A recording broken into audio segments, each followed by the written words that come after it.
This is The Zero Hour with RJ Eskow, produced by the WeAct Radio Network in Washington, D.C., and broadcast across the nation. Visit us online at thisisthezerohour.com or at youtube.com/The Zero Hour. Ladies and gentlemen, RJ Eskow. Welcome back to The Zero Hour. I hope you've heard our broadcast before. If not, I think you're going to hopefully like it. You know, we have some good news to report this week. We had our official launch of the program. You could call the last several months or last couple months our shakedown cruise, if you like, or our warm-up period. But we officially launched the program last Thursday. So our maiden broadcast as the officially relaunched Zero Hour with RJ Eskow was Friday. The program is available in several major markets. It's also available on iTunes as a podcast download. And this weekend, we were the #1 podcast in all categories. Originally, we were watching these things with our hearts in our mouths, and we made it to #1 on the news and politics category, which was fantastic because we beat out the audio versions, the downloadable versions of the Rachel Maddow show, of Bill Maher, of people we love and respect and admire, as well as maybe those we don't think quite as highly of, like Glenn Beck. But we were the #1 broadcast in that area, and then eventually in all areas: Planet Money, NPR, This American Life, which maybe, I don't know, karmic payback for Ira Glass and This American Life misrepresenting Social Security. But for whatever the reason, we were the #1 podcast. I was thinking about, how would I take credit for this personally? What did Conway West? Have you guys heard that Kanye West song that goes, I am a god, hurry up with my damn massage, get the Porsche out the damn garage. But the fact is, I didn't do it. Every host of every program says, "Oh, it's not me, it's the team." But this was really a team effort, and let me tell you why. First of all, the show is something we've kicked around for a long time at the WeAct Radio Network. I had a show before this called The Breakdown that had a similar premise, and the idea is this: okay, there are a lot of intelligent people in the world. They still want to listen to the radio. They're idealistic. They want to know what's going on with the world. They want to know what's going on with the future of the planet, future of humanity. They want to do something to participate, but they also want to be intellectually stimulated. I don't think talk radio has to be dumbed down. So that was part of our premise. Secondly, as some of the other more reliable outlets for intelligent radio become politicized by corporate contributions and big foundations, whether it's the Arnold Trust, whether it's Pete Peterson and his anti-Social Security foundations, something that would be, progressive really is the best word. And certainly untainted by corporate or billionaire money. It was another need we felt needed to be met. And basically, that people were interested in a threefold premise: that we're at a pivotal moment in human history, that what we do at this moment will affect the human future and the planetary future forever, and that whether it's climate change, oligarchical wealth and wealth accumulation, the kind that Thomas Piketty writes about, or whether it's the arts or anything else, that we're at a time of change. We're at a critical moment where things can get much better or go the other way. Hence the name The Zero Hour, because this is the moment to act. So, and secondly, that what we see and hear around us reflects deeper forces that we don't always see it with the naked eye, whether it's politics, whether it's economics, even pop culture, fashion trends, racial conflicts, political conflicts, social conflicts. There are often underlying forces at work. So we talk about the news of the day, but we put it in the context of these broader forces. And so, people tell us that radio, much less intelligent radio, is dead. But I think this fantastic result over the weekend tells us otherwise. We're talking about hundreds of thousands of downloads. We're talking about people going in, viewing the program for the first time, and then liking what they heard and shopping around with our different segments. That's the best way to do it. But how did they get there in the first place? Because you have to approach radio not only as, in our opinion, not only as a medium for communication, but you have to approach it like a campaign. We're taking some of the techniques we've learned from campaigning to save Social Security Works, as our sponsor, Social Security Works, has been so effective at doing. Some of the other campaigning techniques, email lists, databases, all the other things, new media and old media working together to deliver the message. And that's why I say it was a team effort. That's, I know what I know, and I try to communicate as well as I can about it. But the entire Zero Hour team includes people who understand the technical side of radio and these other forms of communication, electronics, social media, and so on. Thanks to that, we had a terrific start. Now it's up to us to bring you a great show week after week after week after week. Our promise is we'll do our best. We hope you'll come back and listen. I'm Richard RJ Eskow, and this is the Zero Hour.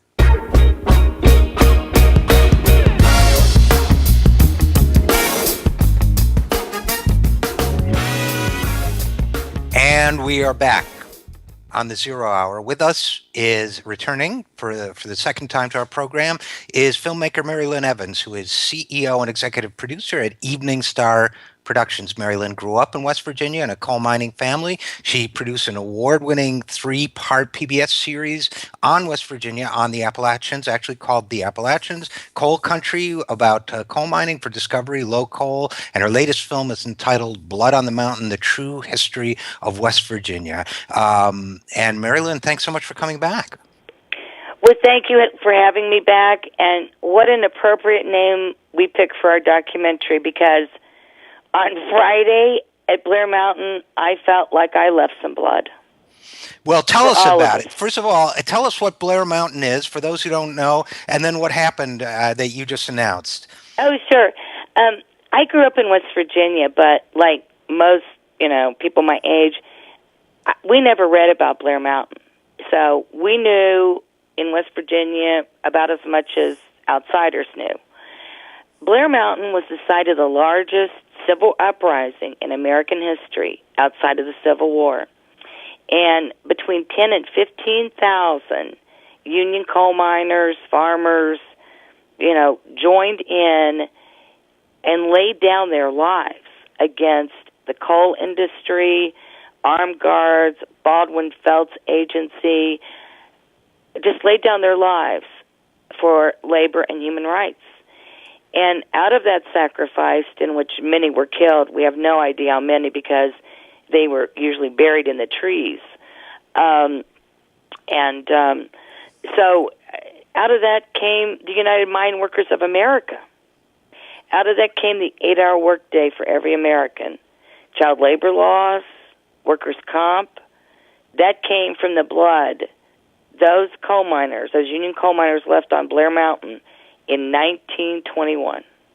So we're and that talking battle of Blair Mountain has been continuing because the coal industry and the landowner has it, and they have been destroying it to the point out of 18,000 acres at this permit, there's probably around, maybe 300 acres left around it.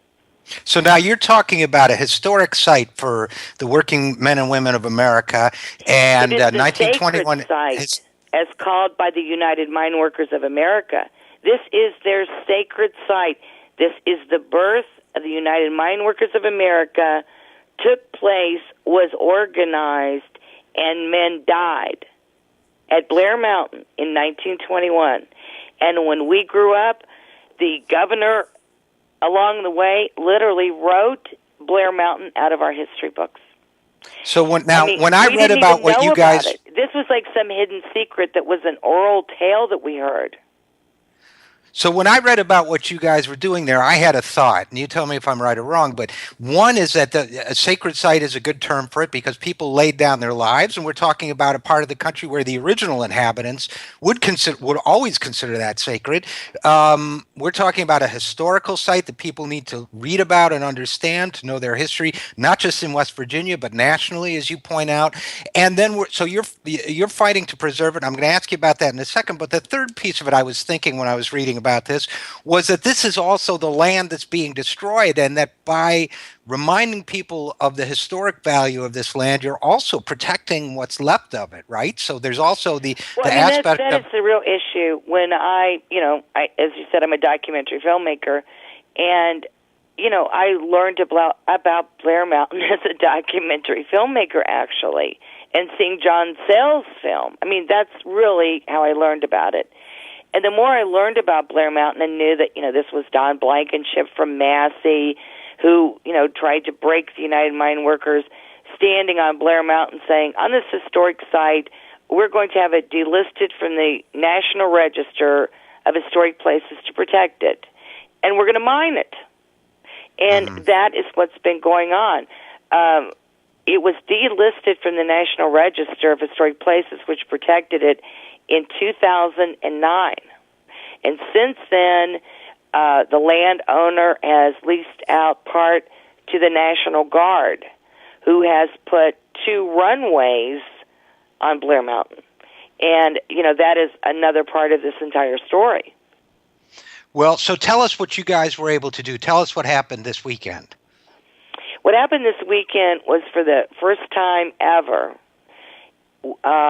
citizens really forced West Virginia DEP to enforce the law. And in doing so, stopped Alpha from doing anything, any harm, touching Blair Mountain battlefield and buffer zone as it is right now. Essentially, now, who's Alpha? That was sterilized from coal. It was sterilized from Alpha on Friday. What is Alpha? Alpha is what Massey became. Don Blankenship, the CEO of Massey, who's normally known for the 29 men who died at UBB, he was CEO of Massey, and when Massey became Alpha then afterwards. So that's the corporation that's been exploiting this land for almost 100 years. That would have to be. Yes, there is actually insult to injury on top of this. Well, tell us. Well, I mean, for 150 years, everything we've had has been taken from us, and there's not a person down there that doesn't feel emotionally homeless, because this beautiful land that we grew up with is just gone. And there's so little left of it. And the real struggle for Blair Mountain at this point is to take what's left of Blair Mountain, to me, is them erasing the truth that we ever even existed. And I believe that's what this struggle truly is for, that they want to erase our history. They want to erase the fact there was ever resistance to them, that they ever did anything wrong. And that is why we had to save that part of Blair Mountain, because it didn't matter if it was an acre. Now, to let them erase even the memory of us was just unbearable to us who fought to save it. Now, you used, we're talking with Mary Lynn Evans, a West Virginia documentary filmmaker and activist. Now, you used just now what I thought was a brilliant phrase, which was that, although a sad one, which is you said that there's not a person down here who doesn't feel emotionally homeless. And I think you're touching on something very important here, which is when these historic sites that commemorate the battles that built the economy that we know, or the world that we know today in terms of work life and so on, work-life protections. Now, we know that world is under assault, but if the political assault and economic assault, and if they take away the symbols that ground us with the history, with our ancestors, with our rightful role in society, I think emotionally homeless is a great description of where we're left. So, well, I went down this weekend, after we met about this, and, we don't have our mountains anymore. And after the water spill in January, 300,000 people plus don't have their water. So to have the people of West Virginia have nothing right now, and then to take their past, says to me there is no future. And that just cannot be allowed to happen. Corporations cannot be allowed to take West Virginia's life now, our future, by taking our past. If they do, psychologically, we know we are lost. And that is the epic battle of humanity. If you're a human being, that is a fight you must fight. Well, that's beautifully put. And I guess I would add just one thing to that, which is, so if people want to know more, and then I'm going to get the water situation now, but if people want to know more about this fight, they have your films they can turn to, and the John Sayles film you mentioned, I believe you were referring to Matewan, the film called Matewan. Is that right? Matewan. That is Matewan, actually where the battle for Blair Mountain started, was at Matewan. Which is spelled Matewan, if I'm not mistaken. Yes. So people can look that one up. And in a couple of minutes, we have Hatfield, the sheriff that was of Matewan, who was later massacred, assassinated at the courthouse by the coal thugs. But it's a very historic place, and the parts down there that are still surrounded in these ancient trees, in this forest, and seeing the fog come off the mountains in the morning, and being able to walk in still clean streams. That is our memory, and they've already almost taken all of it, and what's left is what's left of us, our pride, our dignity, and that's just something you cannot strip from a people without a fight. Absolutely. And, listen, in the minute we have left, the last time we talked to you was 2-3 months ago about the water situation, the water spill there. Well, what's the update on that? The update is no one in state or federal government is yet told those people in West Virginia that water is safe to drink. All right. So people are still struggling for water, and I imagine, the national attention has moved on a little bit. Yes, but those people, their water still, no one can tell them from any agency or Governor Tomlin to this moment that their water is safe to drink. But at this point, what are they going to do? They're all drinking it. Is there any place people can go to help? Yeah, if people want to go to the Blood on the Mountain Facebook page, I will put information about how people can link up with resources down there that are so needed. Well, okay, I'm going to encourage our listeners to do that. And in the meantime, thanks so much, Mary Lynn Evans, filmmaker and activist of West Virginia, for coming on the program. I'm a proud hillbilly. Hillbillies rule. So we will have you back. Thanks so much for joining us. Thanks so much for having me again. Bye. You bet. Bye-bye. So listen, I would encourage all of our listeners out there to go to the Blood on the Mountain Facebook page and find out what to do. This is a horrific situation. Here we are at a moment in history when we're being told that the free market, unregulated, unrestrained, can solve all of our country's problems. Look what the free market has done to the drinking water of West Virginia. Look at the fact that 3 months from now, 3 months after the disastrous event, people still haven't been told their water is safe to drink. And they're living in a state where, when Mary Lynn Evans says their mountains are gone, that's not just a rhetorical statement. This strip mining leaves these mountains devastated, as if an atomic bomb had come and blown off the tops of them. So West Virginia has been through a lot of struggle, a lot of pain, a lot of strife, because it is, in effect, the visible scar of free market, free enterprise run wild, run uncontrolled. And we have to take a lesson from that. We also have to help the people of West Virginia preserve and protect their sites that are still beautiful, and they have many of them still sacred to them. It should be sacred to all of us, and that is part of the message we're here to deliver in West Virginia and around the nation. I'm Richard RJ Eskow, and this is The Zero Hour.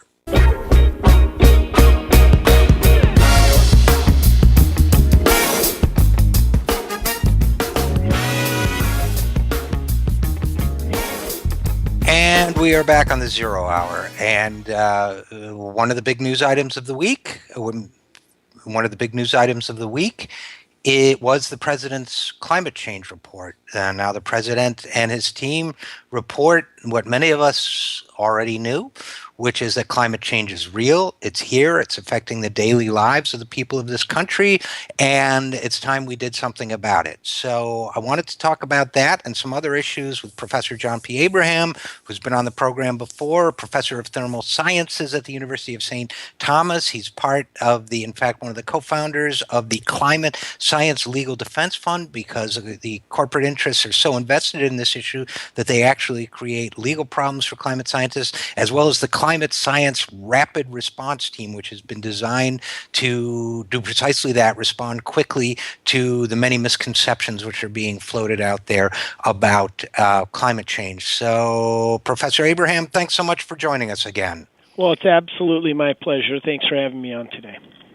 Oh, you bet. And listen, you wrote a piece, before we get into the details of the piece you wrote and the reference to Bob Ward and the economics of climate science, I just wanted to ask, have you had a chance to read the President Obama's climate report? Well, I think it's 400 pages. It's an ungodly amount of pages. So I've been able to skim through it. I've read the highlights, and I've read my region. I haven't read the entire thing. I'm working my way through it. It just came out. Well, what's your thought on what you've seen so far, executive summary and so on?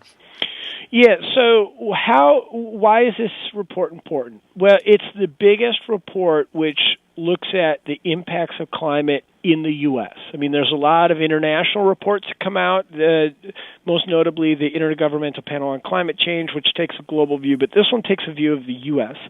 And not only does it look at what we're observing and what we expect to observe, and how it impacts humans in the U.S., but it also looks at things that we are doing and things that we can do. So it's really a soup-to-nuts report. It's got adaptation and mitigation, and it's broken down by region. So if you want to know what's going on in your area, if you want to know how climate change is currently impacting you and what your future weather and climate's going to be like, you can go down and dig down and get regional info.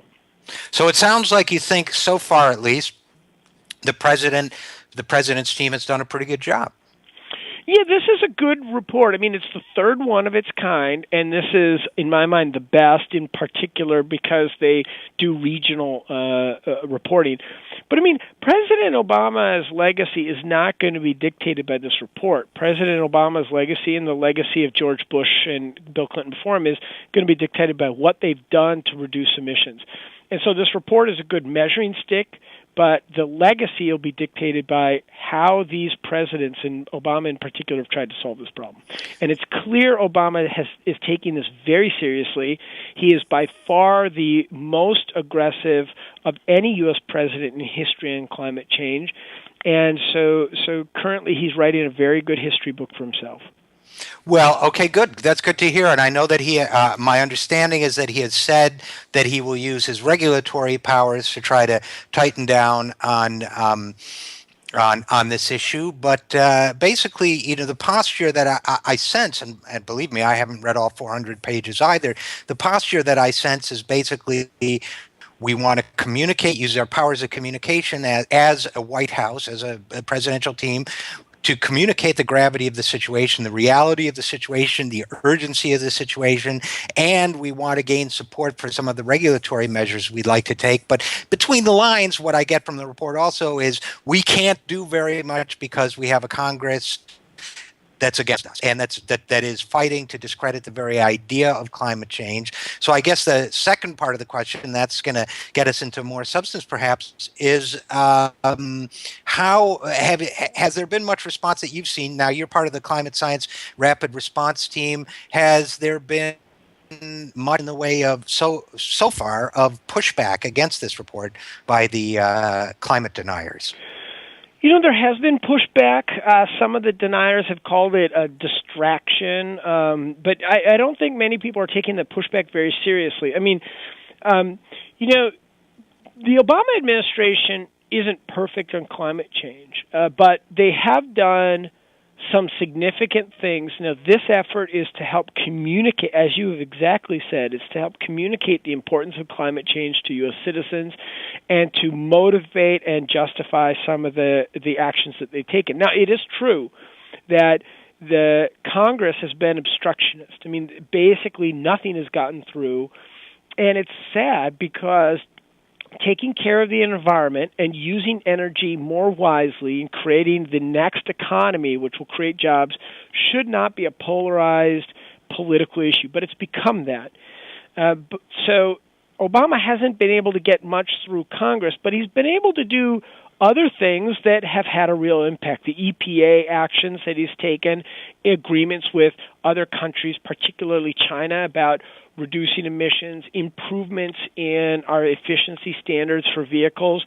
All of those things are significant accomplishments that this administration's made. So while there are headwinds and there are people trying to stop action, this administration has been able to so far find ways to take action and take this problem seriously. Well, that's encouraging, but the sense I get, and we're talking with Dr. John Abraham about climate science, the sense I get is that things are still somewhat dire. I mean, that for all the forward steps that the administration has been able to take against considerable headwinds, the prospect is still grim. Well, that's right. The prospect is grim, but let's go back about 6 years. You know, if we went back about 6 years, the U.S. was essentially doing nothing. In fact, we were going backwards in our approach to climate science. And in the last 6 years, we've got regulations on new coal power plants, regulations on existing coal power plants, international agreements to reduce important greenhouse gases, improvements of efficiency. So we've started, and we've had an incredible increase of investment in clean renewable energies. We haven't solved the problem, but at least perhaps we've turned the corner and we're beginning to lay the foundation for the next energy economy that will be needed to get us out of this problem. Now, we haven't solved it. And we still have a lot of work to do, and it is the climate is looking grimmer. But at least we've started doing something. Not only have we started doing something nationally and internationally, but and as this report calls out, states and regions are doing things. I mean, I live in the state of Minnesota, and Minnesota has a very aggressive renewable energy standard, which we're exceeding. We're exceeding the original standard. Other states and other regions of the U.S. are also taking this seriously. So, yes, we're still in dire straits, but at least there's hope, and the hope is being guided by action that Americans and people around the world are taking.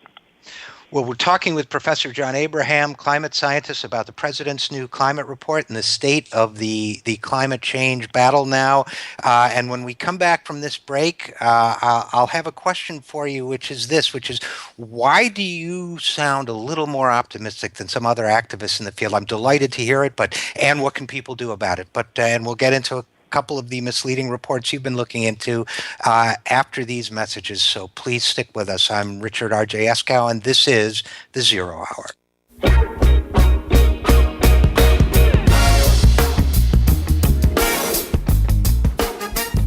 And we are back on The Zero Hour. I'm Richard RJ Eskow, and we're talking with climate scientist Dr. John Abraham about the president's climate report and about the state of the climate change issue today. And before we went to break, Dr. Abraham, I was saying that I was intrigued by the fact that you have some sense of optimism and a sense that some good things have happened in the last 5-6 years, whereas a lot of people, when they talk, a lot of experts on this issue and a lot of activists on this issue are very, very grim when you talk to them and feel we're really sliding down an irreversible path if something dramatic doesn't change quickly. So I was just curious to know why the difference in tone. Well, it's perhaps more nuanced. I mean, we are sliding down. Things are grim, and we are sliding down this path to irreversibility, if you like. Yeah. And I mean, that's true. And there's going to be significant social, human health, and economic consequences. I agree with all of that. My optimism is that we have at least begun to identify and address the problem. I mean, if you could go back to the situation we have now is so different from what it was 6 years ago that it gives me hope that we might be ready to do something significant. But let me just be clear. If we take significant actions today, and if not only the U.S., but all the other countries around the world take significant action, we're not going to solve this problem. There isn't a solve or not solve state of this problem. It is, can we reduce the impacts? I mean, climate change is here, and it's going to get worse regardless of what we do, but it can either be really, really, really, really bad, or it can just be really bad. And so I have hope that we might be on a pathway, we might have started down a pathway which could avoid the worst of the outcome. So I'm optimistic in that regard, but the other people you've talked to are right. I mean, there are going to be significant consequences. Let's just make them manageable, and that's what I'm optimistic about. Well, that's a great answer, and I think it's very helpful because also just speaking as one human being to another. I mean, you're a scientist who works in this field, who works to correct the misconceptions that are out there. You know, communications and activism is more, my area. But in both cases, I think, the other side of it, just as people who talk about these kinds of issues a lot, I think, my feeling is, and I'm curious your thoughts as a human being, my feeling is if we're just overwhelmingly and relentlessly negative all the time and grim all the time. Yeah, it's tough. Yes, we've caused damage. Yes, we're going to have to contend with that, but we can do something. We can make it better. We can make it not as bad as it would be if we were passive about the whole thing. That if we don't take an approach with a certain positive element to it, I think people hear this stuff and they just become overwhelmed and overloaded and think we're all going to hell, and they tune it out and they do nothing. Right, and they're paralyzed, exactly like you say.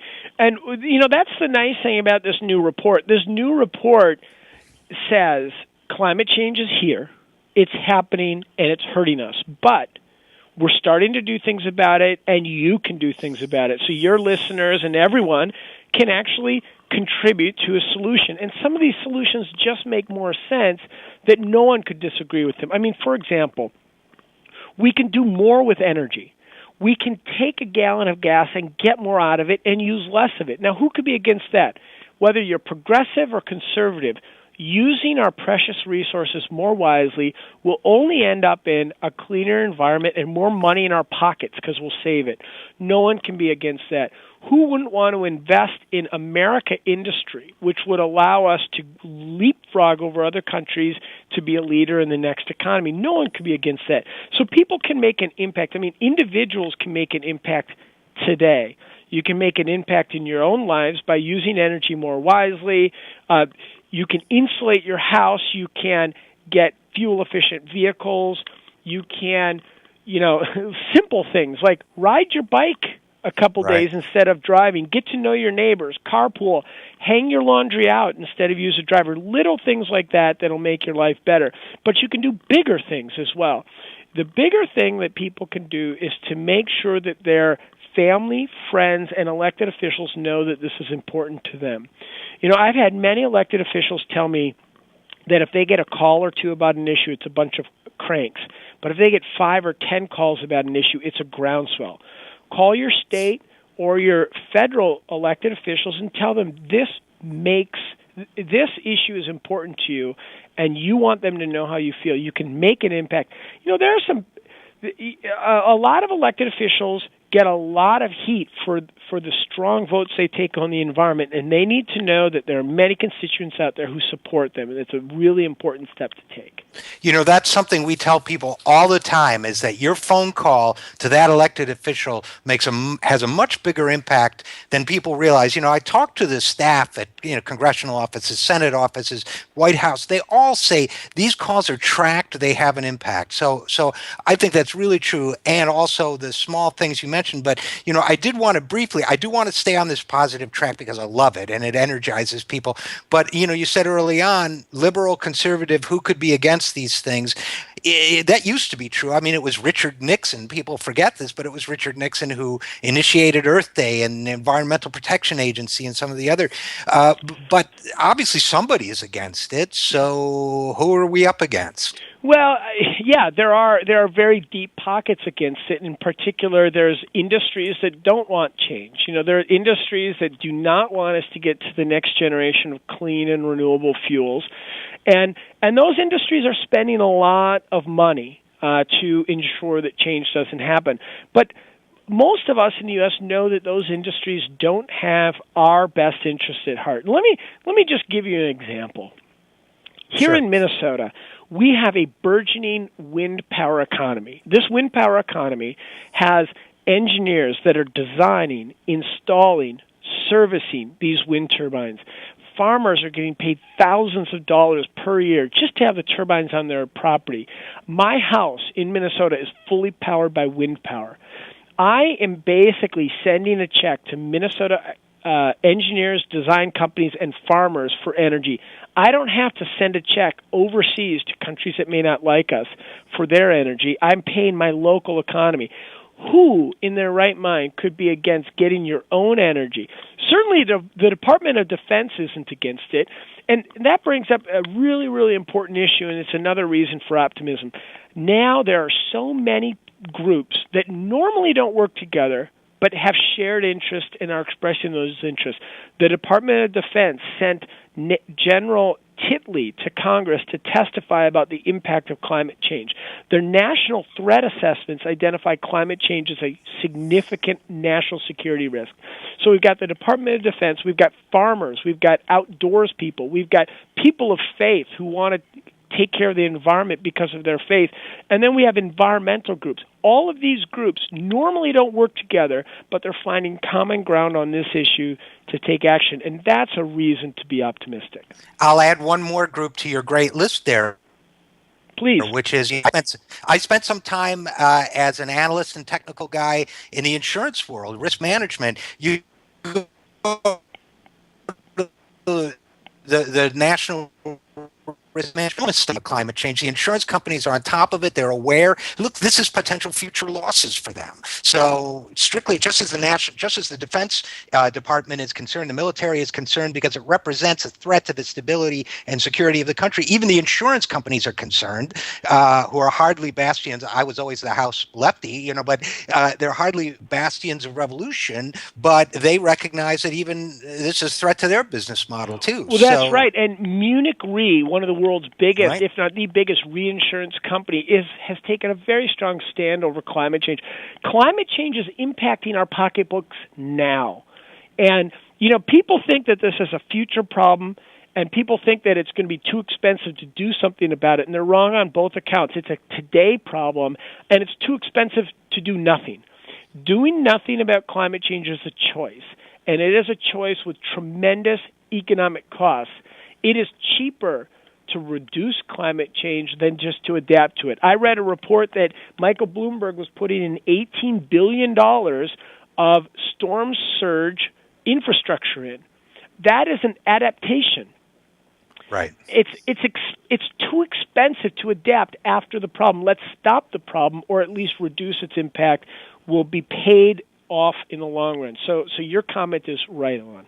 Now, great. Now, when we talk about contacting elected officials, which I think everybody should do, and I think the president's report is a great excuse for people to call their member of Congress, to call their senator, and say, "I'm concerned about this report. What are you doing?"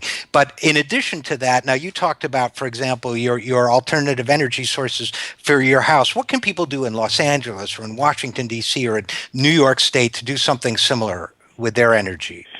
Well, in Minnesota, we have state laws which first of all, you can either in some states you can purchase renewable energy if your energy company allows it. So in Minnesota, we allow that. I can actually go in and opt what % of my energy do I want purchased from renewable energy, and I opted for 100%, and it cost me a whopping $1.30 or $1.40 extra per month just to use wind power.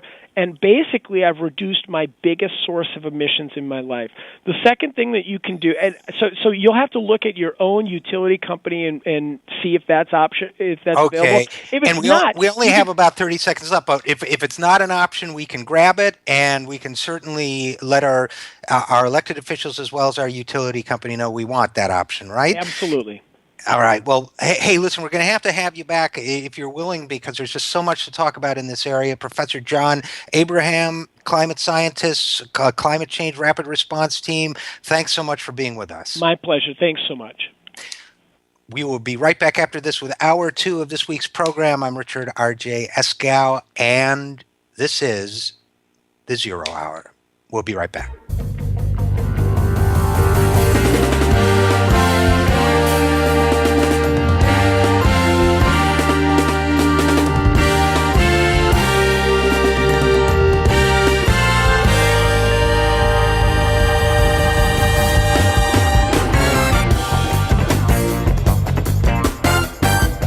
This is the Zero Hour with RJ Eskow, produced by the WeAct Radio Network in Washington, D.C., and broadcast across the nation. Visit us online at thisisthezerohour.com or at youtube.com/thezerohour. Ladies and gentlemen, RJ Eskow. And we are back on the Zero Hour. You know, our first guest in this hour is going to be talking to us about the horrific kidnapping of the young girls by Boko Haram in Nigeria. And we're going to be talking with Amnesty International about that. And that was very much on my mind last night. I'm here in New York City for a couple days, headed home tomorrow, and it was very much on my mind because New York was my home. I used to live here and work here. And I used to work downtown. In fact, my last office here was only a couple blocks from the World Trade Center, where I went many times for business. In fact, I had a regular pass to World Trade Center too. So I knew people who died that day and so on. And you know, the Boko Haram incident reminds us how divided the world has become and how horrific the whole issue of terrorism and counterterrorism has begun. And I guess it was on my mind also because I was walking around the ground zero area last night, and so many things came to mind. One of the things that came to mind was, I was looking at the new Freedom Tower, I guess they call it, Freedom Center that they're building, and one wonders why it was necessary to build another obelisk into the sky as a memorial. I suppose people have their reasons, but I wonder if that's the best memorial. Secondly, I was thinking also about the hatred that was spread during the whole so-called Area 51 mosque incident, which is very disturbing for a variety of reasons, one of the worst of which is that so many people have chosen to use the tragedy of 9/11 in order to hate the other rather than look at ourselves and see what we might be able to learn about ourselves. You know, when 9/11 came, I had just left my job in Lower Manhattan. I just moved out of New York City, and I was so hopeful that we might learn something from that tragic event. And the poet E.E. Cummings once said, "I'd rather learn from one bird how to sing than to teach 10,000 stars how not to dance." And I'm afraid we learned how not to dance. We learned how not to learn from experience, and that as a society, it inflamed hatred. Sure, some of the best of us stepped up to it. But, I remember I used to buy clothes at the Burlington Coat Factory where that mosque, and it wasn't a mosque, it was a community center, was supposed to be located. I think it would have helped understanding if we had that kind of community center there that would have been open to all people. And it's a tragedy that it wasn't made. We were told that it was sacred ground, as if somehow Muslims had not died on 9/11, which they did. Many of them did. In fact, they've done studies. Most of Al-Qaeda's victims, vast majority of their victims, are fellow Muslims. So I'm hoping that as we talk about the Boko Haram, that horrific group, that all Muslims not be tainted with their horrific behavior, because the vast majority of the world's billion Muslims reject them. And every Muslim society in North America, every major Muslim society in Europe has already rejected and expressed horror and outrage at what they've done. And the idea that somehow the Burlington Coat Factory, where it was sacred ground because you used to be able to buy, I don't know, designer clothes at surprisingly affordable prices, it was really the wrong way to go about responding to this problem. So as we go forward and we talk with Amnesty International about Boko Haram in the next segment, I hope our listeners will not confuse the horrors of this one breakaway group with the sincere and beautiful beliefs of an entire religion. Dietrich Bonhoeffer, who was killed by the Nazis, said cheap grace is the preaching of forgiveness with no repentance. I hope that once we get these people under control and hopefully rescue these girls that we can forgive after we have brought the problem under control, that we can repent our own limits, the limits to our own understanding.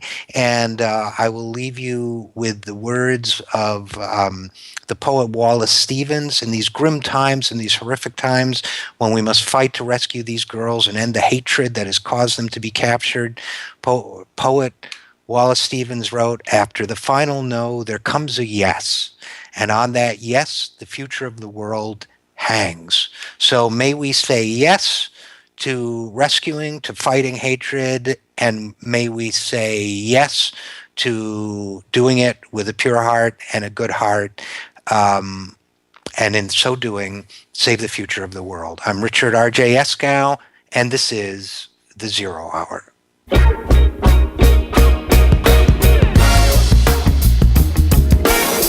And we are back on the Zero Hour. With us is Christina Finch, who is Managing Director of Amnesty International USA's Identity and Discrimination Unit. She is an adjunct law professor at George Mason University School of Law.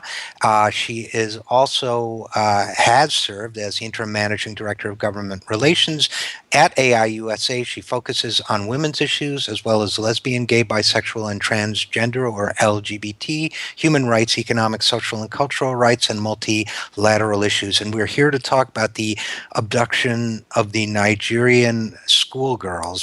Christina, thanks so much for being with us. My pleasure. Thank you so much for having me. Of course. Now, this is a horrific event, of course, needless to say, and it highlights a number of broader issues as well as specific Nigerian issues. And I guess I would start by saying, how do you feel this corresponds to Amnesty International's mission to fight on? Well, you're doing great work on behalf of these schoolgirls. How does this intersect with Amnesty International's mission?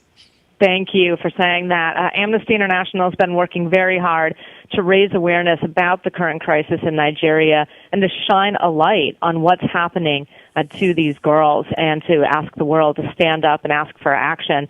This fits very much into our core mission, which is making sure that everyone around the world has access to the full range of their human rights. And the right to live a life free from violence is a human right. And what we see is that, unfortunately, the example of the schoolgirls in Nigeria really underscores the global crisis, human rights crisis that violence against women is, and how it affects every aspect of their life. So their ability to access education, for example, in this case, as well as being a human rights violation in and of itself. Well, I thank you for that, and thank you for being on this case. And you've actually, in terms of the status of it, obviously these girls were taken some time ago. They had, yes, I about believe, 3 weeks ago. April 15th, and Yeah. And they have yet to be rescued. Boko Haram roughly translates as well, Haram means religiously forbidden, and Boko, I believe, roughly translates to education, modern education. And you've said that the situation is actually getting worse, if anything, that they've abducted more girls, attacked and killed more than 300 people, including burning some alive. Is that correct? That is the reports that we are receiving. Unfortunately, this very much fits in with what Amnesty International has observed and reported about Boko Haram over the years, which is that, unfortunately, both Boko Haram and the Nigerian government, Nigerian military, have committed human rights abuses in this ongoing conflict. And that gets to an issue I really wanted to talk to you about and explore with you a little bit, because I did a monologue before this hour began, where I talked about, visiting I used to work quite near Ground Zero before 9/11, and visiting the Ground Zero site last night, and my great concern that we not confuse the issue of this horrific group or some similarly horrific groups who use the name of Islam to justify their behavior with the world's 1.2 billion Muslims as a whole. And I was wondering if you had any thoughts about that, how we can fight against this horrific attack on the rights of these girls without creating another human rights crisis or encouraging one based on inter-religious hatred. Oh, absolutely. What we see is that violence against women is a global human rights crisis. It happens in every country in the world, which obviously incorporates a variety of faith traditions. So the statistic from the World Health Organization is that 1 in 3 women will experience violence in their lifetime. This is something that we see not only in Nigeria, but we see this in the United States. We see Right. this in Mexico. We see it in Europe. We see it all over the world. So it is not something that's attributable to a particular faith tradition or country or even area of the world. I think that is just very key to underscore. And it's one of the reasons that Amnesty International has been working to pass the International Violence Against Women Act, which would make ending violence against women a top diplomatic and foreign assistance priority for the United States. That's great. That's very important that you're doing that. And by the way, I've also been tracking that all the major Islamic organizations in the U.S. and Europe and many other countries have joined in the effort to rescue these girls. What do you have the hashtag Bring Back Our Girls? You've created a Tumblr, bringbackourgirls.tumblr.com. What else is Amnesty doing to try to rescue these schoolgirls? Well, what Amnesty is doing is continuing to shine a light on the situation. We have, as you mentioned, the Tumblr, bringbackourgirls.tumblr.com. We're asking people to post messages of solidarity so the families of these girls and the girls know that the world cares and that the world is watching. We've called on the Nigerian government to do more to bring back the girls and to take action. And we've also have a rally planned for tomorrow in Washington, D.C. to continue to highlight this. But really, Amnesty International is a global movement, and so our sections around the world have been standing up, taking action, and calling on the Nigerian government to take action. Now, you Amnesty International issued a report just about 6 weeks ago, 5 or 6 weeks ago, on March 31st, stating that war crimes and crimes against humanity are continuing in Nigeria as violence escalates in the Northeast, and that in the first 3 months of the year, more than 1,500 people, more than half of them civilians, have been killed in Nigeria, both, as I understand, both as a result of increasing attacks from Boko Haram and because of the extrajudicial executions you mentioned by Nigerian security forces. And also the report suggested that the Nigerian president, Goodluck Jonathan, has made insufficient efforts to free the abducted girls or bring an end to the violence. Are you still finding that today? Oh, absolutely. I think that it's very telling that it has been over 3 weeks since the girls were abducted, and we are only now hearing in the past week when social media coupled with protests from the girls' families and the Nigerian people themselves have led President Goodluck Jonathan, as you mentioned, to start making statements and ask the U.S. government and other governments for help in bringing back these girls. So we're very concerned by the inaction and inattention that we've noticed from the Nigerian government, and want to make sure that this situation doesn't fade from public consciousness, that people just start moving on to whatever the next topic is. And so we'll continue to shine a light on this and make sure that the world does not forget these girls. So is it your sense that public pressure on the Nigerian government has an effect? Because sometimes we hear about repressive governments that frankly just don't care what you do or say about them. But your sense is that the international pressure is forcing the president and the Nigerian government to be more flexible and take more action on this issue? My sense is yes. My sense is that coupled with, again, what we've seen is that the families of the girls have been protesting in Nigeria, have been raising their voices, and we're proud to be standing with those families to help lift up their voices. And I do think that it has made a difference, and we have seen a significant uptick in media interest over the past week in the United States in this story, but actually around the world as well. And we have seen the president, the Nigerian president, make more and more statements, ask for help, and start to talk about what he's going to do to help free these girls. Very good. And now, one of the premises of this program, the Zero Hour, and I don't want to lead you to my conclusions, and I'm sure you won't let me if you disagree, but one of the conclusions of this program is that, events don't happen in a vacuum, that whether it's Boko Haram or other phenomena in other countries, there are sources that, without excusing the moral horror of their actions, that these kinds of groups breed in certain circumstances, one of which is repressive regimes and lack of economic opportunity. Is it your sense at all that the broader Nigerian economic and political situation is creating fertile ground for a group like Boko Haram? Well, I think that you've actually hit on a really interesting point. Our report that you mentioned earlier shows that the Nigerian government themselves have been quite repressive, have committed human rights abuses for which nobody has been prosecuted. There's been complete impunity. And when you look at what's happening and that impunity, I mean, that certainly makes one wonder what effect that's having on the civilian population.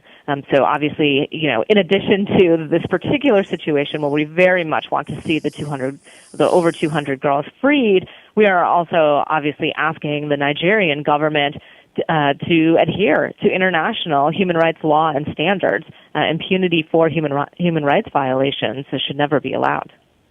Absolutely. And so I guess, on a human, if I can just digress for a second, on a human level, I was just wondering, Christina, you deal with the most horrific case studies day in and day out on both the national and individual level.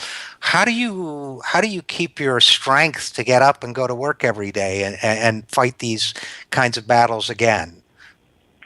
Well, I will tell you, I've been doing this work for a long time, and I firmly believe that the arc of history is long, but it bends towards justice. I've seen some amazing changes happen during the time that I've been doing this work, and it keeps me motivated. I've watched the United States implement good laws that will help end violence against women, violence against LGBT people. I've seen the international community stand up and take action, and I've seen governments around the world respond to pressure from people like you and I, from activists on the ground. Your voice does make a difference.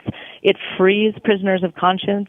It stops governments from being able to look the other way. And so when I see the difference that people are able to make when they raise their voice together, it gives me hope, and it gives me the conviction to know that we are doing the right thing.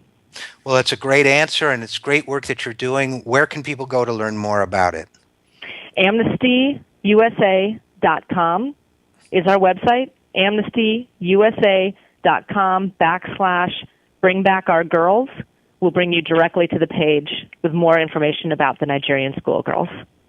Well, I certainly hope that this situation with the schoolgirls resolves quickly, but if it doesn't, perhaps you'll come back and tell us more about what you're doing or some of your other campaigns. Christina Finch, Managing Director of AI USA's Identity and Discrimination Unit, thanks so much for being with us. Thank you. And we will be back after this break with more. I am Richard RJ Eskow, and this is The Zero Hour.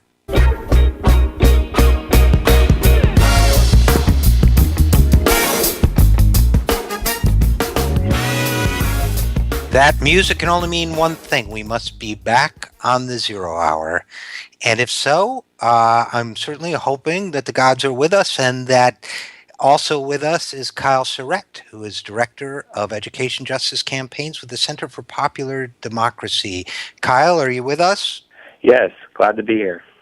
Well, I'm delighted you're here with us. You guys have issued a report that I think is very important. But first, let me finish my introduction to you.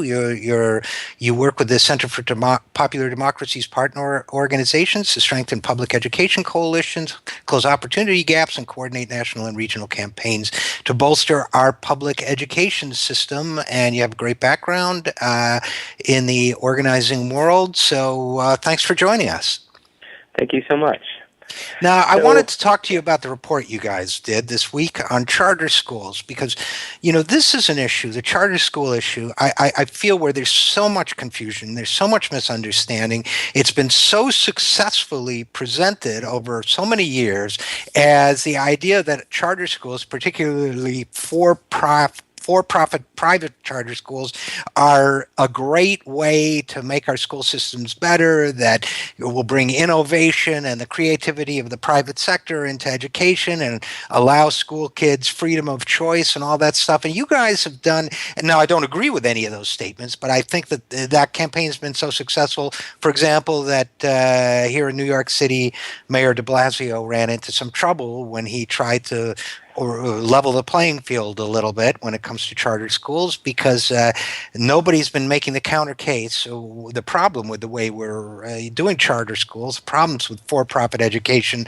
with taxpayer money, and I felt that your report went a long way towards correcting the record. And frankly, I was surprised by some of your findings. They were worse in terms of what the for-profit charter school companies are doing than I expected. So do you mind just telling us a little bit about that report?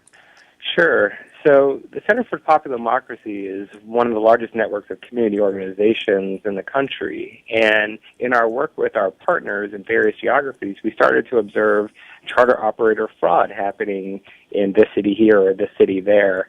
So we decided to team up with Integrity in Education to do a study of 14 states and the District of Columbia, just to figure out what level of fraud is out there and how deep it actually was. And if we did find a lot, to try to figure out what recommendations we could provide to lawmakers to kind of prevent that fraud if it got deep. So what we found was in just 14 states and the District of Columbia, out of the 42 states that actually have charter schools, over $100 million in fraud, waste, and abuse had been perpetrated by charter operators. So let me put a little color to this.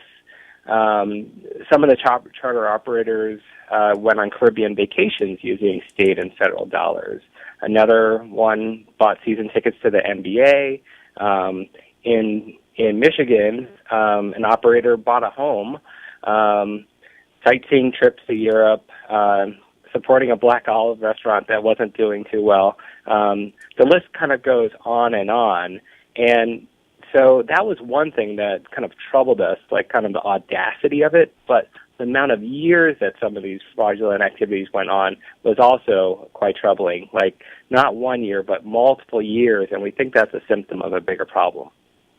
So now let me ask how this works financially, because people, I think they have the impression that, well, it costs, pick a number, $3,000 to educate a public school student, and these private companies can do it better for $2,500. So what do we care if they take part of the $2,500 and go on a Caribbean vacation or whatever? But it doesn't really work like that, does it?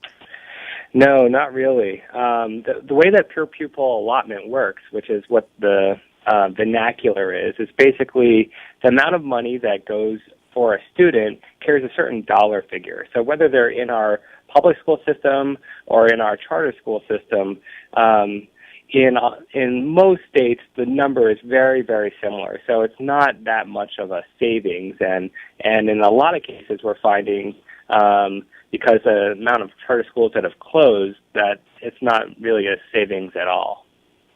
So, in other words, they're taking this money, and in many cases you said that is not just objectionable, but it's illegal. Now, what makes it illegal?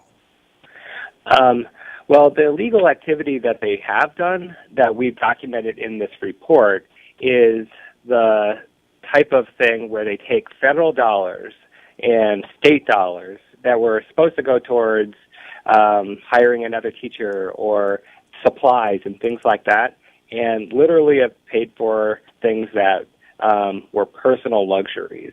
So when you buy your own personal house with money that was supposed to go towards the students, that's the illegal activity. So in this report, we only included instances where federal prosecutors have sent operators to jail and cases that state auditors have found violations of either state and federal law.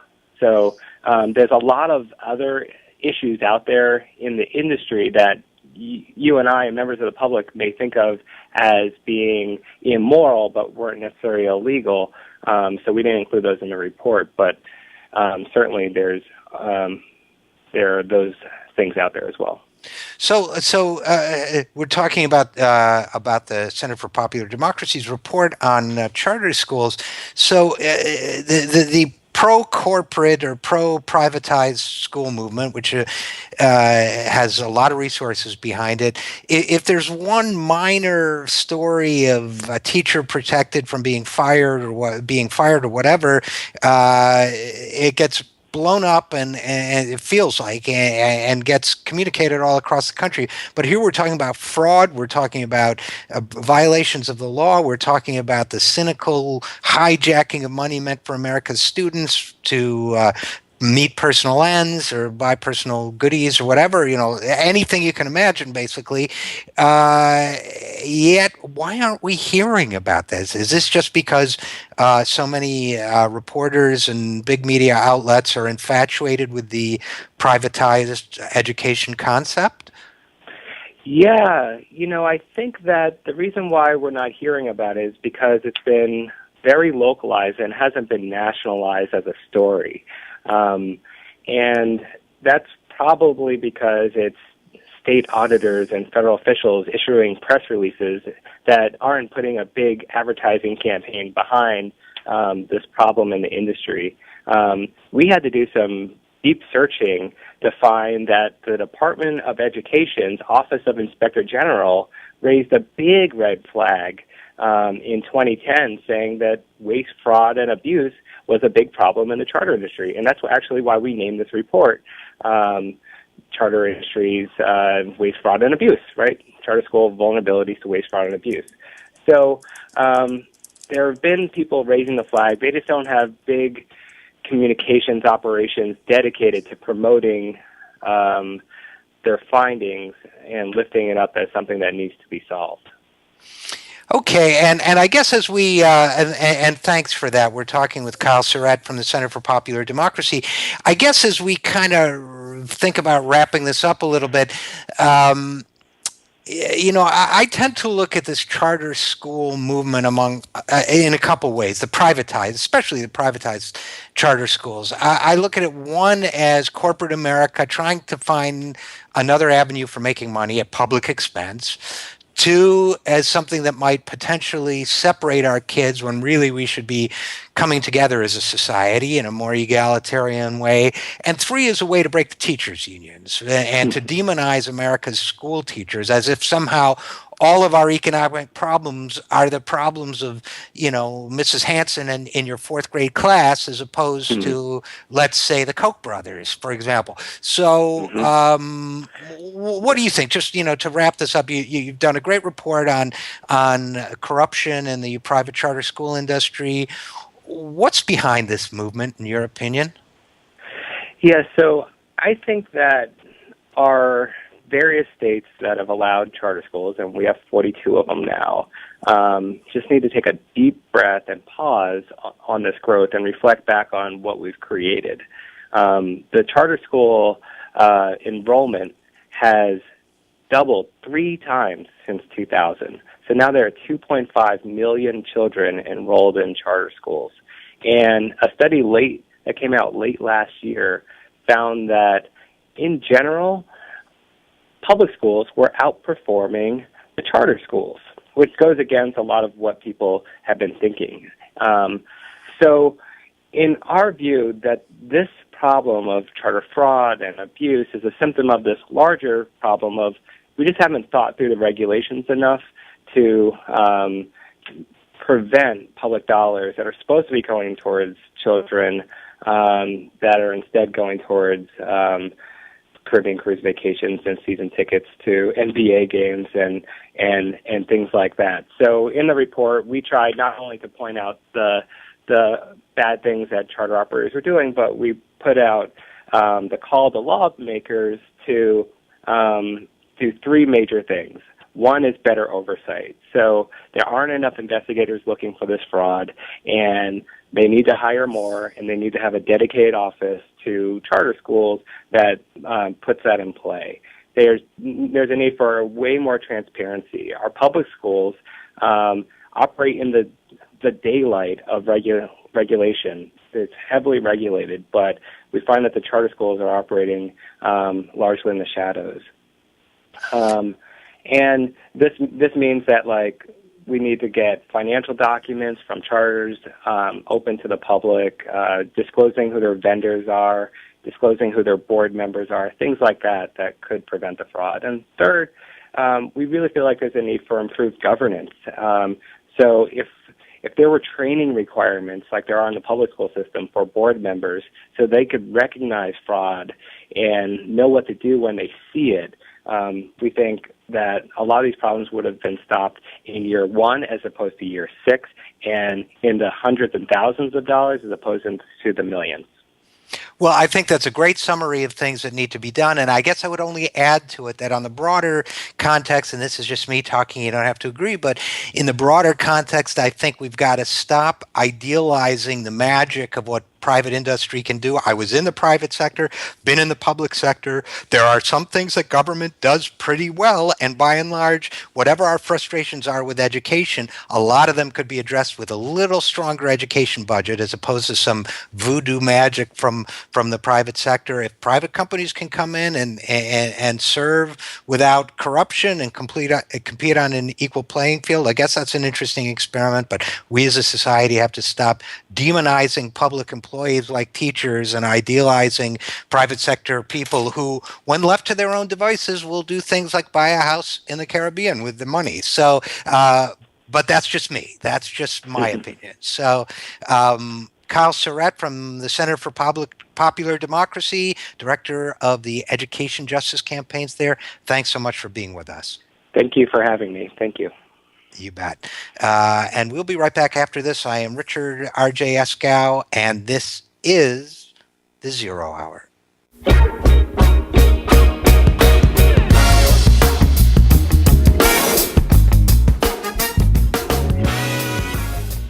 And we are back on the Zero Hour, and with us is Alex Lawson, my good friend, Mr. We Act Radio and Executive Director of Social Security Works. And I was looking forward to talking to you. How are you doing? Really good. Thanks for having me. Great. Listen, I did a monologue when we opened the show today, and I told people about our great success with with being the number one podcast, with having a great hard launch event last week, and then being the number one podcast over the weekend. And after I got done reciting the lyrics to "I Am a God" by Kanye West, I then went on to point out that this is very much a team effort, and I had a premise to why this was such a successful team effort for a launch, and I wanted to run it by you. And the premise is this: that that one of the ways to go at a radio program, making a radio program work nowadays, is by combining older media and new media. That it's, in effect, you got to treat it like a campaign. That you not only make the best programming you can, but you sort of campaign to get it out there. And it was an analogy I didn't really explore, but you think there's some truth to that? I do. I think the way I think of it is organizing, which is the same thought, different word. But I just, for your listeners, I am the co-owner of We Act Radio. And Kimon Freeman is my other co-owner, and Cliff Schechter is our third partner. And when we started We Act Radio, we really did have a vision of now is the moment when legacy broadcast media is losing its grip. Everyone still knows it's still only 7 corporations that control almost all the media that we see, but that's slipping as people get more and more opportunities to exercise choice. And our vision was that you can build an audience by organizing around an idea that in this case it's a little meta because it's the idea that the media historically excludes certain voices and stories, otherwise known as the truth, to advance their corporate agenda. And you build an audience in the same way as you build power to enact change. So a campaign to prevent cuts to Social Security. Right.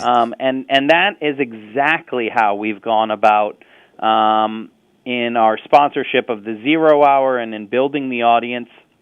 And I think, we've got a lot of work left to continue proving it, but debuting at #1 on iTunes is a hell of a good start.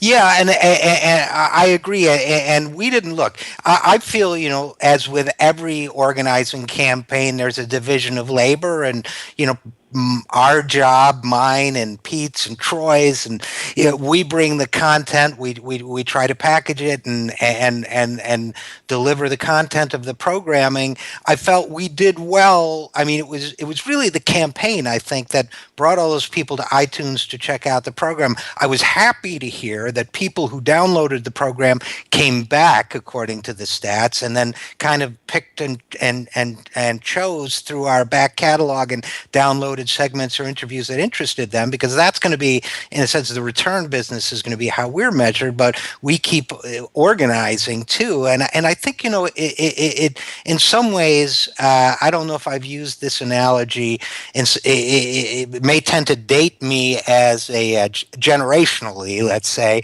but I think of it as kind of a Grateful Dead model, which is meaning by that the Grateful Dead never had a top 10 record. But they were extremely successful because people went to their shows and, for a variety of reasons I won't elaborate here, enjoyed them. And a sense of community was built around the performances and the tours and the band and the other people that came. And as a result of that, they kept coming back and kept coming back. Year after year, I would read Rolling Stone, and they would be the top touring band or the #2 touring band in the country, behind top 10 acts like Aerosmith or whatever. So am I just dating myself as an old hippie with the Grateful Dead model, or is there some? Well, now they study that at the Wharton School of Business and in business schools all across the country, because the Grateful Dead model was somewhat of a precursor to ideas about things on the internet and having the long tail, and it is building a community and an audience that cares about something, and I think importantly feels like they're part of that something, that they're part of something bigger than themselves, and can take part in it.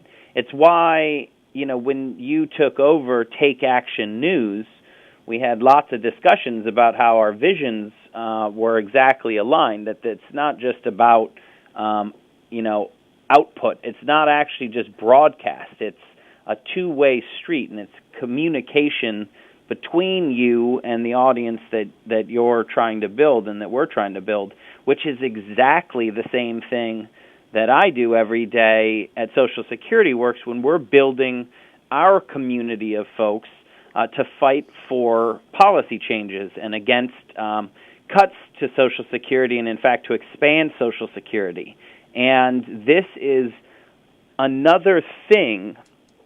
The reason we sponsor the Zero Hour, the reason Social Security Works sponsors the Zero Hour, is because our community model is perfectly aligned with your community model. This is something that the people who want to take action to protect and expand Social Security, they're hungry for real information, for the real story of what's going on. but they also want to be part of that. So it's connecting the storytelling with the action and fostering that sense of community that really is a model for not only change, and we've seen that with great wins like beating back the chain CPI, the benefit cut known as the chain CPI, but also as a business model. You brought up the Grateful Dead, but if you actually look at most touring live bands right now, that's the only model that they can make money on because of the fact that the music industry and the labels are changing so quickly that there's really a very tiny platform upon which the big acts can stand, and everyone else is making their money by traveling and touring around and playing at festivals and building up an audience that follows them around either literally or virtually. So it's definitely a model that works, and not only to build an audience to listen to the show, but to stay engaged. The best ideas that we get at Social Security Works are from our people, right? They email us and call us and send us letters and say, "Have you thought about this?" So it's really the way forward. And that's exactly what we hope to do in the next phase of our development of this program, too. So thanks so much for joining us. Alex Lawson, Executive Director of Social Security Works, one of the owners of We Act Radio, my good friend, and congratulations for a great job last weekend. And congratulations to you, Richard, and thank you so much. You bet. We will be right back after this. I am Richard RJ Eskow, and this is The Zero Hour.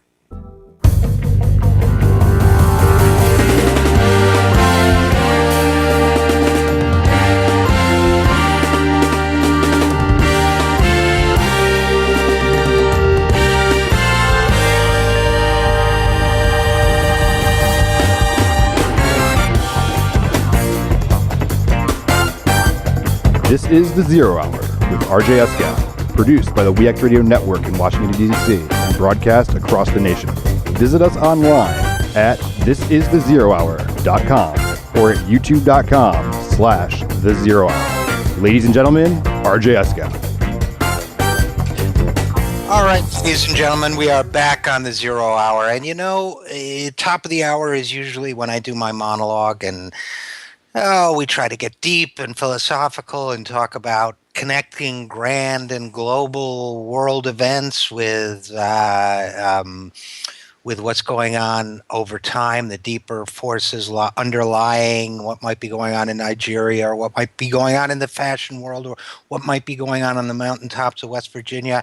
I'm going to bring it a little closer to home this time, I think. For those of you who are watching our podcast on our Zero Hour YouTube channel, or else maybe watching it at thisisthezerohour.com, I'm going to hold this up to the camera. I'm going to obscure the name of the manufacturer so I don't get in trouble.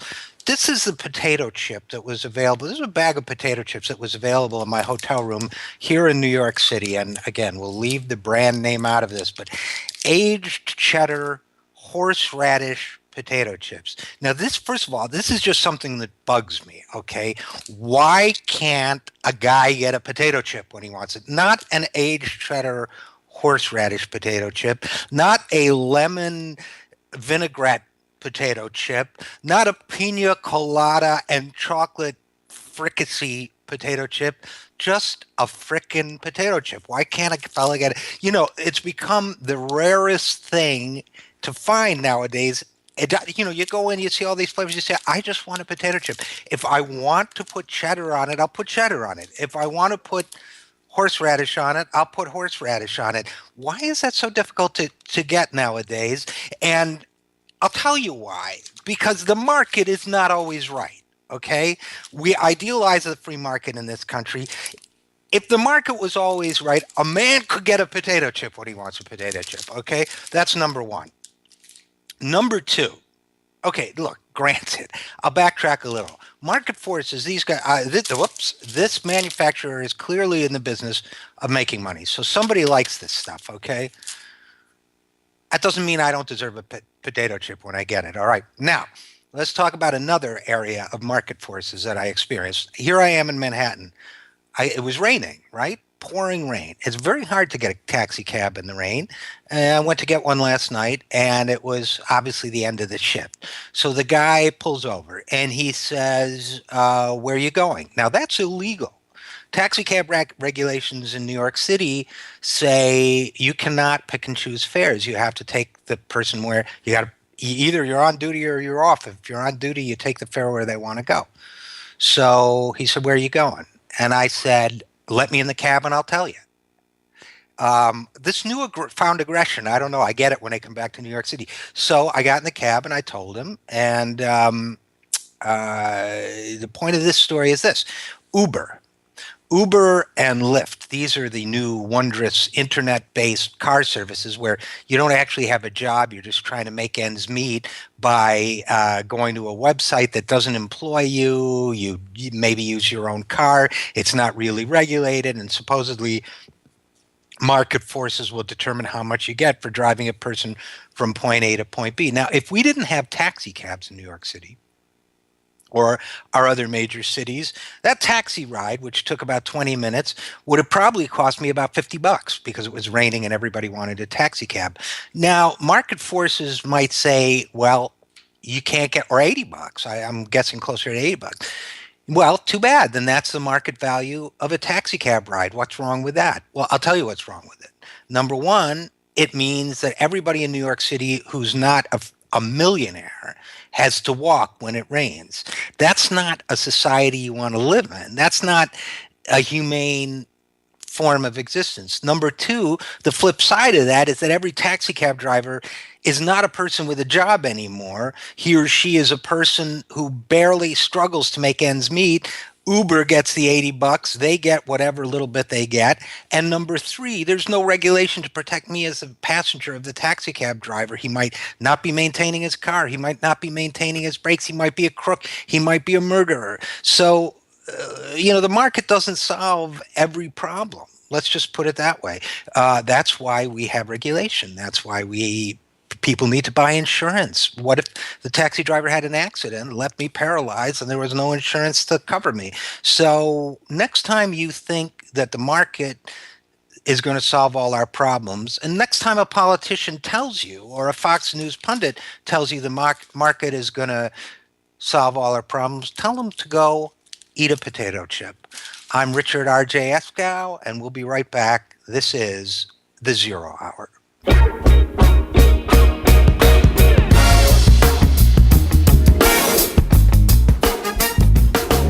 And we're back on The Zero Hour, and with us for this segment is Professor Willoughby Britton, who is a neuroscientist at Brown University, who has a tremendous background with PhD in clinical psychology, also a practicing Buddhist, has studied a number of other places, and has recently completed a 3-year NIH-funded clinical trial on the neurophysiological effects of mindfulness meditation and depression. She continues to examine the link between sleep, affective disturbance, and emotional regulation strategies, and she's also, as part of 2 current research projects examining the effects of meditation practices in 6th graders and college students. And there was a new study out that I wanted to discuss with her. So Willoughby, thanks so much for joining us. Oh, thanks for having me. Oh, you bet. And I was intrigued by your interview in Tricycle, on the Tricycle website recently with Linda Human. By the way, I like that name, Linda Human. I think Human is a great last name. But and it was a study. You took a look at, I guess it would be called a meta-analysis Yep. by the Association for Health and Research Quality on the 18,000 studies that have been done on meditation, the health effects of meditation, and it had some rather surprising results, didn't it? Well, it didn't do a study of 18,000 studies. It reviewed them for specific criteria. Mm-hmm. So it had a very high bar of what it considered rigorous. So it really decided that having an active control group was considered rigorous, and that's all they chose. So they only came up with 47 studies that met that criteria, but they did review 18,000. So it's a very specific kind of meta-analysis. But so they had one one criterion for rigor, and that was the presence of a control group to determine how effective meditation was at meeting various goals. Is that a fair? Well, there's lots of different kinds of control groups, and there's waitlist controls where the control groups don't really do anything except wait to be in the treatment. There's different kinds of control groups. So these were active control groups. So meditation would be compared to another therapy, like a drug or exercise or something like that. So it's a much different kind of study than most of the studies that are going on, which either don't have a control group or they are waitlist control. So it's a pretty rigorous type of design. So it sounds like, at least at first reading, it sounds like their conclusion was that of these many, many studies, only about 50 of them were sufficiently rigorous enough to be meaningful. Is that a fair conclusion? That is one type of interpretation. It sort of depends. I wouldn't quite go that far. I think that studies that have a waitlist control are meaningful, but having an active control group is considered the most rigorous by some standards. So I think there's been a lot of controversy about exactly how to interpret this type of meta-analysis, but it's not wrong. It's just very high standards. Okay, so would one? This is an issue where, in a lot of areas, it seems like a settled matter. In other words, you hear a lot of claims made for the therapeutic benefits of mindfulness meditation, for example, where that's at this point almost a given at certain institutions, within certain organizations, and in certain conversations. And is that a premature conclusion? Well, I think it depends on what you're talking about in terms of benefits, what types of benefits. So the meta-analysis did say that, I believe meditation, they found fairly good moderate effects, similar to other kinds of treatments for depression and anxiety, and I think there might have been one other outcome, maybe pain, but that other outcomes was not as strong or sufficient evidence to support any kind of conclusion. And that may not be that it could be because there isn't enough data, there just wasn't a study on that topic, or because the quality of the research wasn't high enough, or because they didn't find anything. So it sort of depends. But it's not that meditation isn't beneficial for anything. It's just that it has the most reliable effects in depression and anxiety, more on psychological variables than physical variables. It's probably not going to cure cancer. It's probably going to have a limited ability to cure heart disease, things like that. Although those actually weren't even in this particular meta-analysis. Those weren't outcomes that they measured. But things like sleep, for example, they said that there was insufficient evidence for that.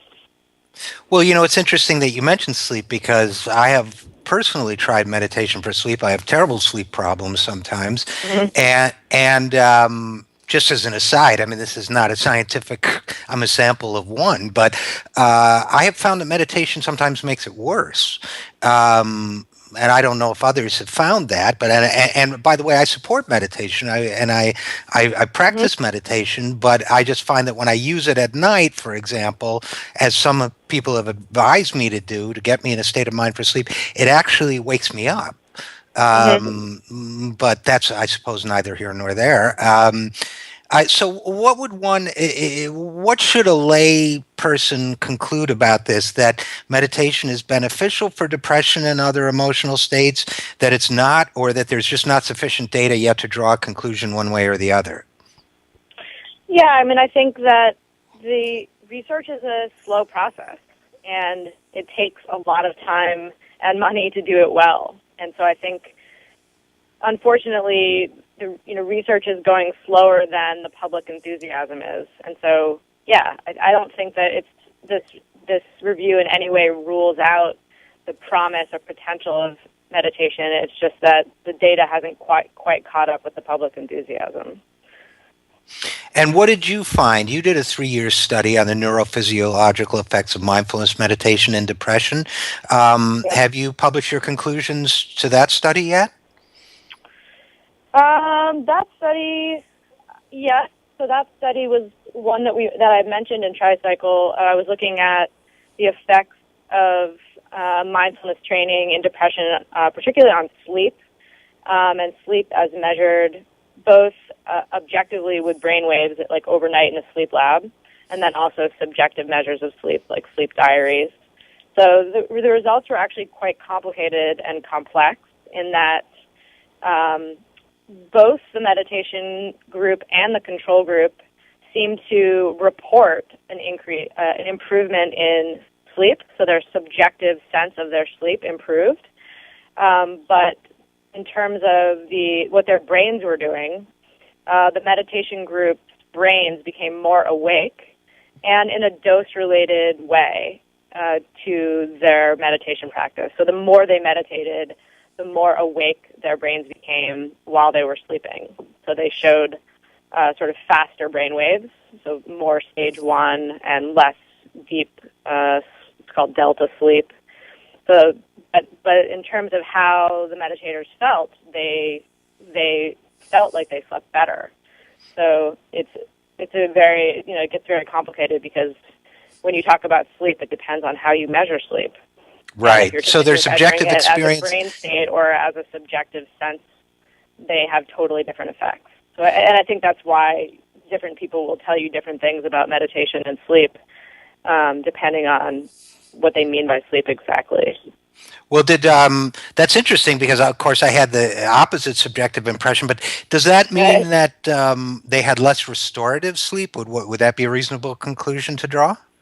No, actually, that's not. We found really kind of the opposite, is that their brains were more awake, but we found that this cortical arousal was associated with more positive emotions and mood. So the greater cortical arousal was also associated with improvements in depression, and we did not see that in the control group. Well, that's fascinating, actually, and so maybe I am an outlier. For a moment there, I thought maybe I wasn't an outlier, but perhaps I am. But it's still very, very interesting. And now you're studying 6th graders and college students as well, and you've just begun that, right? Actually, the bio you read was a couple of years old.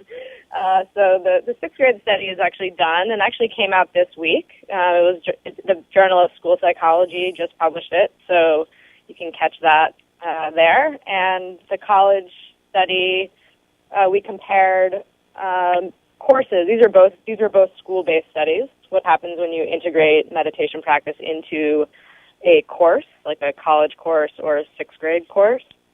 And we compared the 6th graders to the fun activity of building a life-sized Egyptian sarcophagus. So that was the control group. And with the college students, we had 12 weeks, so 1 semester's worth of a course where they had a meditation laboratory as part of their course, compared to students that did music or dance courses. So those were the studies. And we found a lot of different things. There have been a lot of different publications from those studies. And we only unfortunately have 30 seconds left, but overall beneficial or not beneficial? Yes, overall beneficial. Yep. Okay, great. Well, listen, thanks so much for joining us and getting us up to date speed on the science. Willoughby Britton, Professor of Neuroscience at Brown University, thanks so much for joining us. Thank you. All right. Well, so there you have it. Science looks at the art of meditation and finds a mixed But interesting report. We probably need more data, but there's much to be learned about meditation in the brain, and apparently some benefit to be gained from it. So we will continue to track this. It's another aspect of learning to adapt and evolve in this modern world. So we will be back after this. I'm Richard RJ Eskow, and this is the Zero Hour.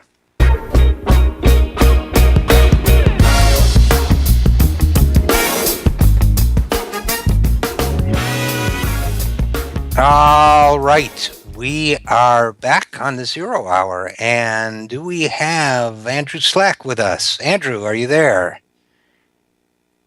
Perhaps Andrew is not there. Interesting. Okay, Andrew Slack, by the way, as we try to get him, he's the executive director of the Harry Potter Alliance. He's a teacher, a social organizer, and human rights activist. He's a comedian.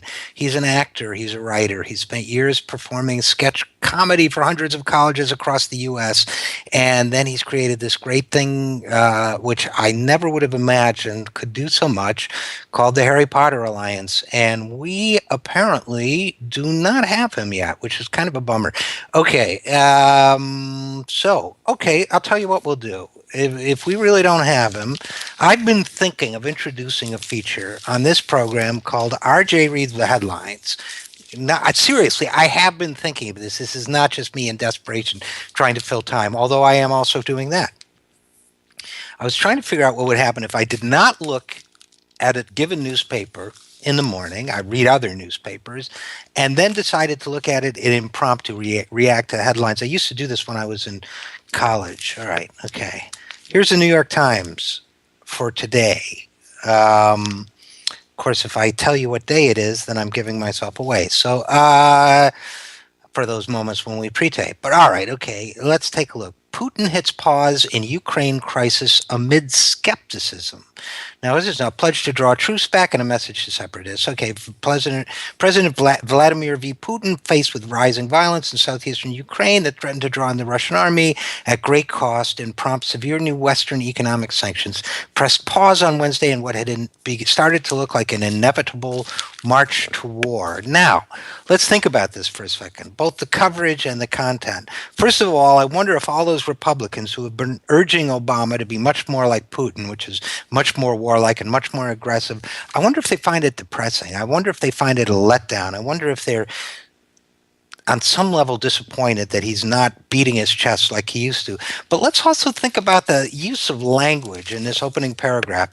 Faced with, if an American president, and I'm not defending Putin, believe me, I think he's the aggressor, and I think he's behaved very badly. But just let's think about how language infuses how we communicate.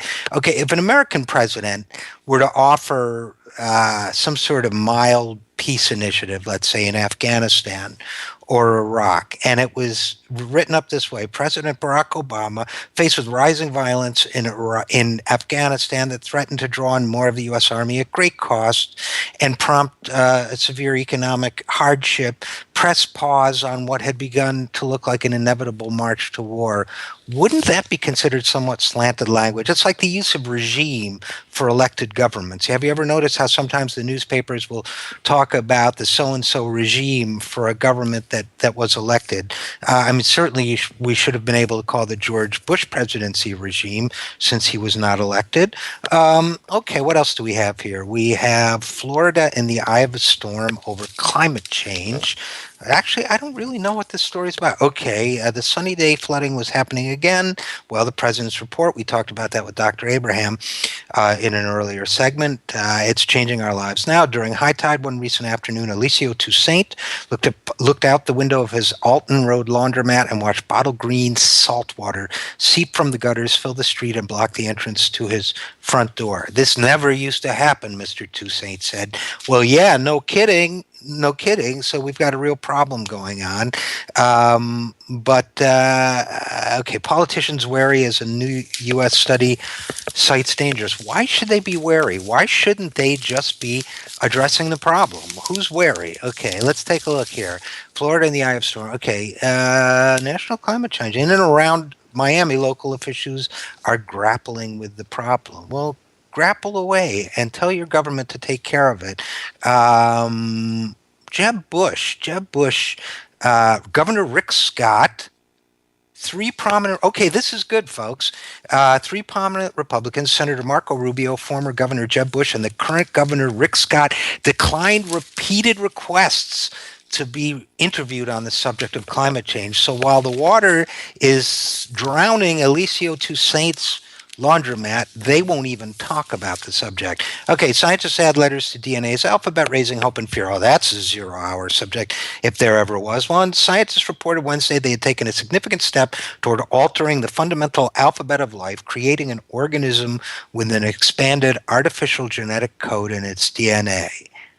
The accomplishment might eventually lead to organisms that can make medicines or industrial products that cells with only the natural genetic code cannot. This is actually both fascinating and terrifying. They're saying that soon we'll be able to create DNA manipulators, genetic manipulators. It doesn't say it here, but I've read it elsewhere. They're basically the cost of a desktop or laptop computer, meaning that everybody will be able to hack DNA and create artificial life organisms, including the 1918, there was a big article about this. They published the DNA code to the 1918 flu virus that killed tens of millions of people, which was eliminated from the earth. They were able to replicate it. Theoretically, someone could create that virus or a completely artificial organism, and theoretically, possibly even larger organisms could be manufactured on desktops units. That's frightening stuff. So I don't know what you guys think of RJ Reads the Headlines as a new feature. It was a desperation move on my part, but we've got Andrew Slack now, and I can stop, and we'll hey, I'll tell you what, tweet us at TZHRJ, which stands for the 0 Hour with RJ Eskow, and let us know whether you think that should actually become a segment or whether it really, really was no good. Andrew, are you with us? I am finally with you, RJ. It's wonderful to hear your voice. And yours too. Trust me on that. So, so listen, what are you working on nowadays? What's the Harry Potter Alliance up to? Something about chocolate. You know what? We're kind of alive and kicking right now. There's a lot of exciting things happening. Our organization works on everything from advocacy to service and charity to empowerment, and we're doing all of those things at the moment.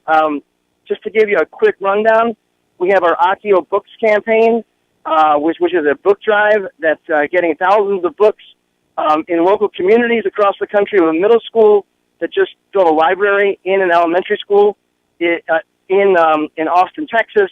But most of our books are going to a community in Detroit that is badly in need of books.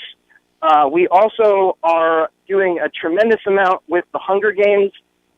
Yesterday, here where I am in New York City, was Raise Up New York. It's a coalition of NYCC, United New York, and Strong for All coming together to raise the minimum wage in New York and also to fight the McHunger Games, to fight these larger companies, the MIC companies, I like to call them, that are lobbying in Albany to keep the minimum wage down at a level that is completely absurd. So it was really exciting to be watching workers and their kids doing three-finger salutes, which is the symbol of economic solidarity in the Hunger Games. We talked about that before, and it was amazing to watch on the ground these workers and the organizers doing it together. And we're hoping for more actions in the coming weeks as this fast food work is really heating up. We're really honored that we had United Federation for Teachers, their president, just talked about Hunger Games policies for teachers in an op-ed. So our methodology is spreading.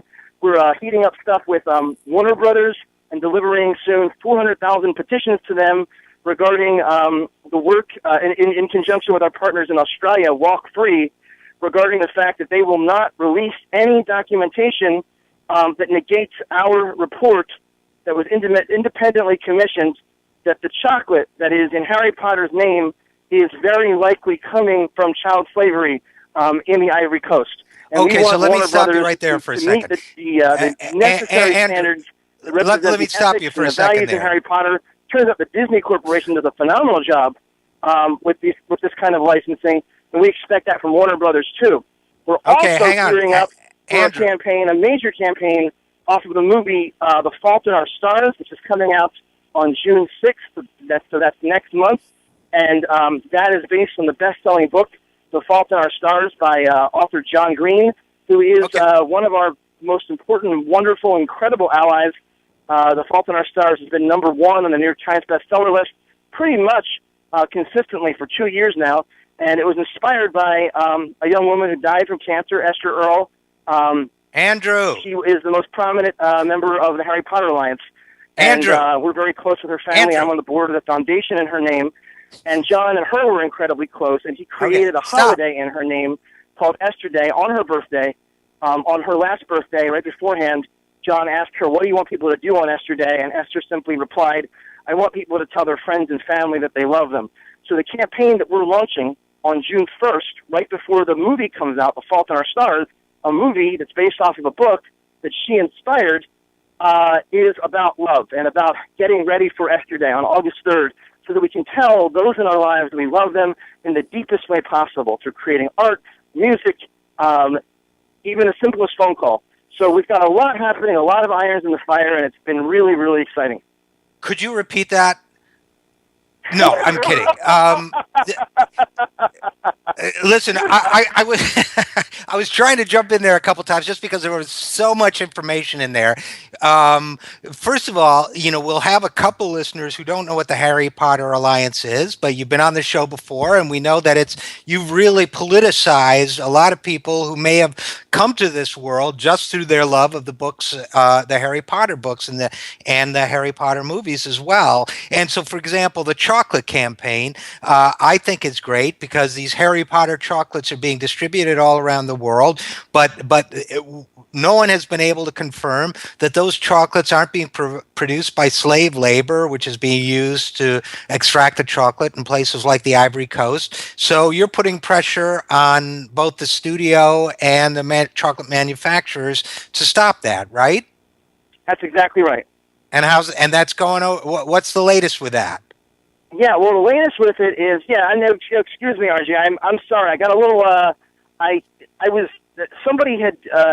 I was unaware of the time of our call. I got a little miscommunication, so I'm just reconfiguring here in my head. So I just went very fast, and I just had a wonderful meeting with a union organizer, and I'm highly caffeinated. So do forgive me, listeners, for that. But let me just backtrack real fast.